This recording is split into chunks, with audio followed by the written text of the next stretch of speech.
Positive psychology is the scientific study of what makes life most worth living. It is a science, and science requires testing theories against evidence. It is not a sequel to The Secret, and should not be confused with untested self-help, fly-by-night motivational speakers, or New Age philosophy. Much of psychology has been concerned with answering the question, what is wrong with you? It has sought to make individuals less miserable, to treat pathology and mental illness.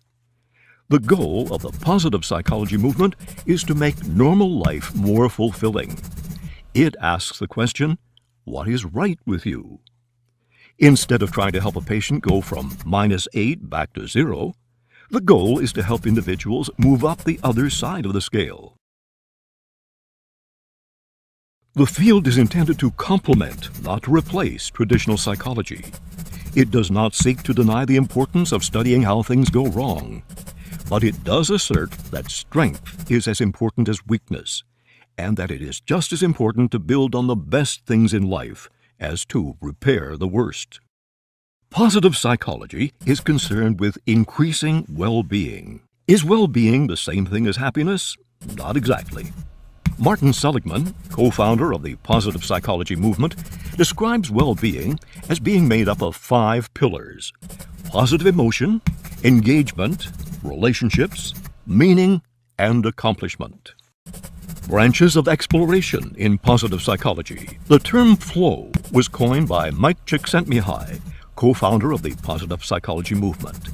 Flow is a state of absorption in one's work.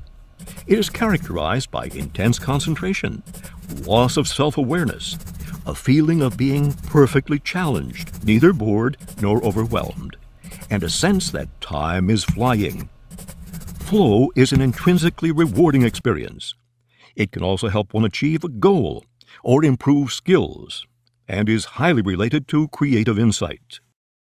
Mindfulness is intentionally focused awareness of one's immediate experience. The experience is one of moment-by-moment attention to thoughts, emotions, physical sensations, and surroundings. To practice mindfulness is to become grounded in the present moment. Benefits include reduction of stress, anxiety, depression, and chronic pain. Learned optimism is the idea that a talent for joy can be cultivated. That said, it's important to note the research tells us that the path to fulfillment requires considerable hard work. There are few, if any, shortcuts to sustained happiness and well-being.